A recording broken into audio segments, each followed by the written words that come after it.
ನಿಜ, very interesting.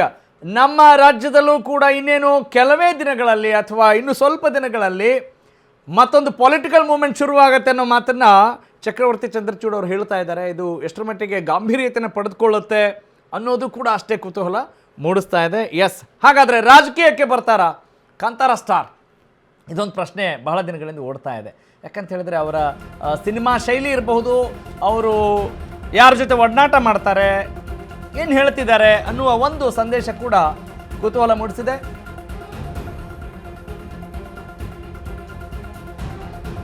Rishabh Shetty ಏನಾದರೂ silent ಆಗಿ ಈ ವಿಚಾರವಾಗಿ ಚರ್ಚೆ ಮಾಡ್ತಿದ್ದಾರಾ?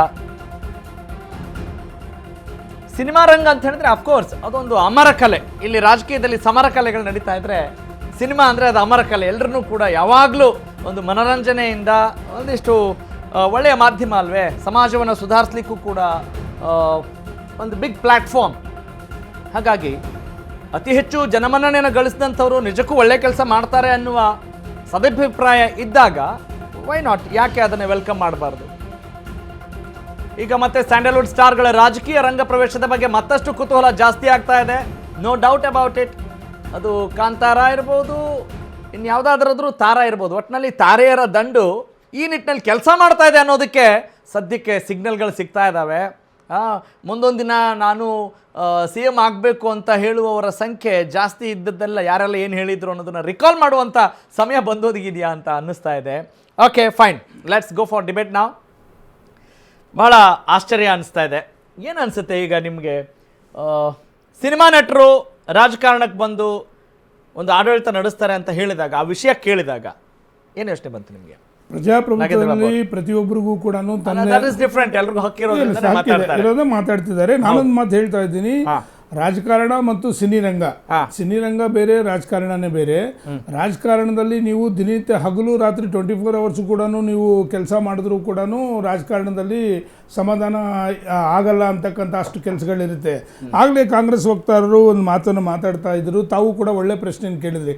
ಬದಲಾವಣೆ ಯಾಕೆ ಕೇಳ್ತಾ ಇದ್ದಾರೆ ಜನ ಯಾಕೆ ಬದಲಾವಣೆ ಅದನ್ನ ಚರ್ಚೆ ಮಾಡೋಣ. ಆದ್ರೆ ನಾನು ಕೇಳ್ತಾ ಇರೋದು, ಈಗ ಸಿನಿಮಾ ರಂಗ ಬೇರೆ ಅಂದ್ರೆ ಸೀರಿಯಸ್ ಪಾಲಿಟಿಕ್ಸ್ ಏನಾದ್ರೂ ಹಾಳಾಗ್ಬಿಡುತ್ತೆ ಅನ್ನೋ ಭಯ ಇದೆಯಾ ನಿಮ್ಗೆ? ಇದಕ್ಕೆ ಉತ್ತರ ಕೊಟ್ಟರೆ ನಿಮ್ಗೆ ಅಲ್ಲಿ ಉತ್ತರ ಸಿಗುತ್ತೆ. ಯಾಕೆ ಇವತ್ತು ಬದಲಾವಣೆ ಕೇಳ್ತಾ ಇದ್ದಾರೆ ಜನ? ಅದು ವಿಜಯ್ ಆಗಿರ್ಬೋದು, XYZ ಯಾವುದೇ ಸ್ಟೇಟ್ ಅಲ್ಲಿ ಆಗಿರ್ಬೋದು. ನಾನೊಂದು ಹೇಳ್ತಾ ಇದ್ದೀನಿ, ಕನ್ನಡದಲ್ಲಿ ಒಂದು ಗಾದೆ ಇದೆ, ಕೊಟ್ಟೆ ಕುದುರೆಯನ್ನು ಅಂತಕ್ಕಂಥದ್ದು ಇದೆ, ನಮ್ಮಲ್ಲಿದೆ.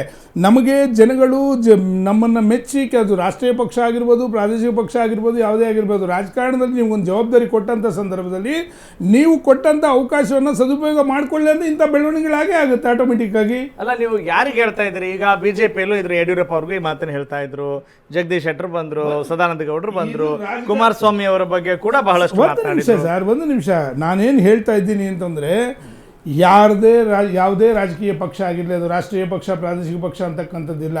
ನಿಮಗೆ ಯಾವ ರೀತಿ ರಾಜಕಾರಣಕ್ಕೆ ಬಂದ್ರಿ ಅನ್ನೋದಕ್ಕಿಂತ ರಾಜಕಾರಣಕ್ಕೆ ಬಂದ ನಂತರ, ಅಧಿಕಾರ ಸಿಕ್ಕಿದ ನಂತರ ಯಾವ ರೀತಿ ನಾವು ರಾಜಕಾರಣದಲ್ಲಿ ನಾವು ಜನಗಳಿಗೆ ಅನುಕೂಲ ಮಾಡಿದ್ದೀವಿ ಅಂತಕ್ಕಂಥದ್ದನ್ನ ನಾವು ಹೇಳ್ತಾ ಇದ್ದೀನಿ.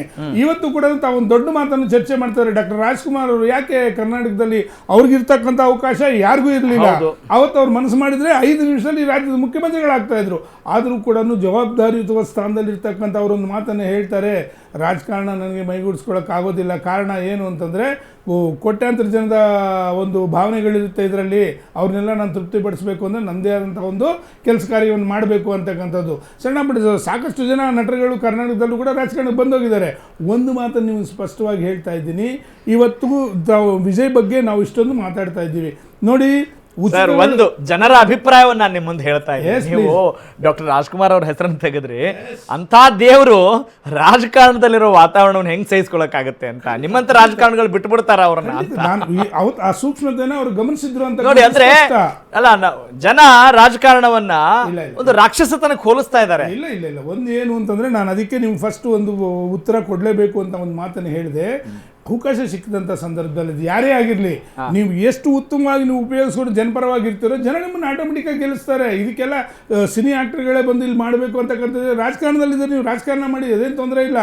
ಕೊಟ್ಟಂತ ಸಂದರ್ಭದಲ್ಲಿ ನೀವು ಸರಿಯಾಗಿ ನಡ್ಕೊಳ್ಳಿಲ್ಲ ಬಗ್ಗೆ ಏನ್ ಯಾರಿಗೆ ಹೇಳ್ತಾ ಇದ್ರಿ? ಈಗ ಸಿದ್ದರಾಮಯ್ಯವ್ರಿಗೆ ಹೇಳ್ತಾ ಇದ್ದೀರಾ, ಡಿ ಕೆ ಶಿವಕುಮಾರ್ ಅವ್ರಿಗೆ ಹೇಳ್ತಾ ಇದ್ದೀರಾ, ಯಾರಿಗೆ ಹೇಳ್ತಾ ಇದ್ದೀರಾ? ರಾಜಕಾರಣಿಗಳಿಗೂ ಸೇರುತ್ತೆ. ನಿಮ್ಗೊಂದು ಮಾತನ್ನು ಹೇಳ್ತಾ ಇದ್ದೀನಿ, ಈ ದೇಶದಲ್ಲಿ ರಾಜಕಾರಣದಲ್ಲಿ ಯಾವುದೇ ಪಕ್ಷ ಇರಲಿ, ಜನ ಬಯಸೋದು ನಮ್ಮ ಅನುಕೂಲಕ್ಕೆ. ಉದಾಹರಣೆಗೆ ಒಂದು ಮಾತು ಹೇಳ್ತಾರೆ, ಸನ್ಮಾನ್ಯ ವಿಜಯ್ ಅವರು ಇವತ್ತಿನ ಗೆದ್ದಿದ್ದಾರೆ, ಸರ್ಕಾರ ನಡೆಸಬೇಕಾಗಿರ್ತಕ್ಕಂಥದ್ದು 5 ವರ್ಷ ಇದೆ. ಇವತ್ತು ಉಚಿತಗಳ ವಿಷಯದಲ್ಲಿ ನಾನು ಮಾತಾಡ್ತಾ ಇದ್ದೀನಿ.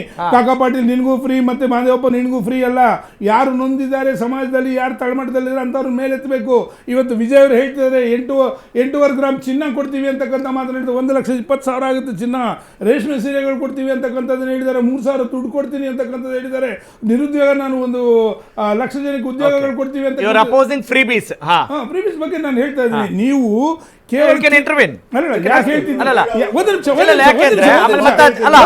ಪಾಯಿಂಟ್ ವೈಸ್ ಹೋಗಲ್ಲ, ಈಗ ಡೈಲ್ಯೂಟ್ ಆಗ್ಬಿಡುತ್ತೆ. ನಾಗೇಂದ್ರ ಬಾಬು ಅವರೇ, ಈಗ ನೀವೇನ್ ಹೇಳ್ತಾ ಇದ್ದೀರಿ? ಉಚಿತ ಭಾಗ್ಯಗಳ ಬಗ್ಗೆ ಮಾತಾಡ್ತಾ ಇದ್ದೀರಿ, ಕರೆಕ್ಟ್. ಈಗ ಅದಕ್ಕೆ ಅವ್ರು ಹೇಳ್ತಾರೆ, ರವೀಶ್ ದಾಸ್ ಅವರು ಹೇಳಿ, ನಾನು ಮುಗಿಸ್ತೀನಿ ನೋಡಿ. ಸನ್ಮಾನ್ಯ ಕುಮಾರಸ್ವಾಮಿ ಅವರು ಕೂಡ ಸರ್ಕಾರ ಇರುವಂತ ಸಂದರ್ಭದಲ್ಲಿ ಜನಪರವಾದಂಥ ಕೆಲಸಗಳು ಯಾವ ರೀತಿ ಮಾಡಿದ್ರು ಅಂತಂದ್ರೆ, ಲಾಟ್ರಿಯಿಂದ ಯಾವ ಬಡ ಜನ ಇವತ್ತು ಅನ್ಯಾಯವಾಗಿ ಅವ್ರ ಆಸ್ತಿಗಳನ್ನ ಕಳ್ಕೊತಾ ಇದ್ರು, ದಿನ ಬೆಳಗಾದ ದುಡ್ದಿರ್ತಕ್ಕಂಥ ಲಾಟ್ರಿ ನಿಷೇಧ ಮಾಡಿದ್ರು. ಸಾರಾಯಿ ಅನೇಕ ಜನ ಸಾಯ್ತಾ ಇದ್ರು, ಸಾರಾಯಿ ನಿಷೇಧ ಮಾಡಿದ್ರು. ಪಕ್ಷ ಅತೀತವಾಗಿ, ಜಾತಿ ಅತೀತವಾಗಿ 26,000 ನಾಗೇಂದ್ರ ಬಾಬು ಅದು ಗೊತ್ತಿರುವಂತ ವಿಚಾರ. ನೀವು ಒಂದು ಮಾತು ಹೇಳಿದ್ರಿ, ಅಫ್ಕೋರ್ಸ್ ಅವರು ಆಡಳಿತ ನಡೆಸಿದಾಗ ಚೆನ್ನಾಗಿ ಆಡಳಿತ ನಡೆಸಿದ್ದಾರೆ ಅನ್ನೋ ಒಂದು ಅಲೆ ಇದೆ, ಜನ ಭಾವನೆ ಇದೆ. ನೀವು ಅವಾಗ ಹೇಳಿದ್ರಲ್ಲ, ಕೊಟ್ಟ ಕುದುರೆ ಏರದವ ಧೀರ್ನು ಅಲ್ಲ ಶೂರ್ನು ಅಲ್ಲ ಅಂತ. ಅವ್ರಿಗೆ ಅಧಿಕಾರ ಕೊಟ್ಟಿದ್ರು, ಹೌದು ಅಲ್ವಾ? ಯಾಕೆ ಪೂರ್ಣ ಮಾಡ್ಲಿಲ್ಲ? ಒಳ್ಳೆ ಪಾಯಿಂಟ್ ಬಂದ್ರಿ ಅಲ್ವಾ? ನೀವು ಅವಾಗ ಕಾರಣ ಹೇಳಂಗಿಲ್ಲ. ಎಲ್ರಿಗೂ ಅವ್ರವ್ರದ್ದು ಕಾರಣಗಳಿರುತ್ತವೆ. ಯಡಿಯೂರಪ್ಪನಿಗೂ ಇರುತ್ತೆ, ಸದಾನಂದ ಗೌಡರಿಗೂ ಇರುತ್ತೆ, ಅರವಿಂದ್ ಕೇಜ್ರಿವಾಲ್ಗೂ ಇರುತ್ತೆ. ಇಲ್ಲ, ಒಂದು ನಿಮಿಷ, ನೀವು ಕೇಳೋ ಪ್ರಶ್ನೆಗೆ ಉತ್ತರ ಕೊಡ್ತೀನಿ. ಆವತ್ತು ಸರ್ಕಾರ, ಕರ್ನಾಟಕ ರಾಜ್ಯದ ಜನತೆ ಯಾರಿಗೂ ಕೂಡ ಸಂಪೂರ್ಣವಾದ ಇದು ಮೆಜಾರಿಟಿಯನ್ನು ಕೊಡ್ಲಿಲ್ಲ. ಸಮ್ಮಿಶ್ರ ಸರ್ಕಾರ ಅಲ್ಲ ಸರ್, ಅಧಿಕಾರ ಕೊಟ್ಟಿದ್ರ ಇಲ್ವಾ ಸರ್? ಕೊಟ್ಟಿದ್ರಲ್ಲ. ಜನ ಕರೆಕ್ಟು, ಜನ ಅವ್ರ ಕೆಲಸ ಅವ್ರು ಮಾಡಿದ್ರು, ಯಾರ್ಯಾರಿಗೆ ಇಷ್ಟ ಆಯ್ತು ಅವ್ರಿಗೆ ವೋಟ್ ಹಾಕಿದ್ರು, ಆಮೇಲೆ ಇಲ್ಲ ಅಲ್ವಾ? ಆದ್ರೆ ಅದನ್ನ ಮುಂದುವರಿಸ್ಕೊಂಡು ಹೋಗಕ್ಕಾಗ್ಲಿಲ್ಲ. ಆಮೇಲೆ ಬರೀ ಬೇರೆಯವ್ರ ಮೇಲೆ ಕಾರಣಗಳನ್ನ ಹೇಳೋದೇ ಕೆಲಸ ಆಗ್ತಾ ಇದೆ. ಹಾಗಾಗಿ ಅವ್ರು ಕುದುರೆ ಕೊಟ್ಟಿದ್ರು ಅಂತ ಹೇಳ್ತಾ ಇದ್ದೀನಿ. ಫೈನ್ ಜೊತೆ ನಾವು ನಂಬ್ಕೊಂಡು ಹೋಗಿದ್ವಿ, ಸಮಾನ ಮನಸ್ಕರು ಅಂತ. ಆಮ್ ಆದ್ಮಿ ಪಕ್ಷದ ರಾಜ್ಯಾಧ್ಯಕ್ಷರು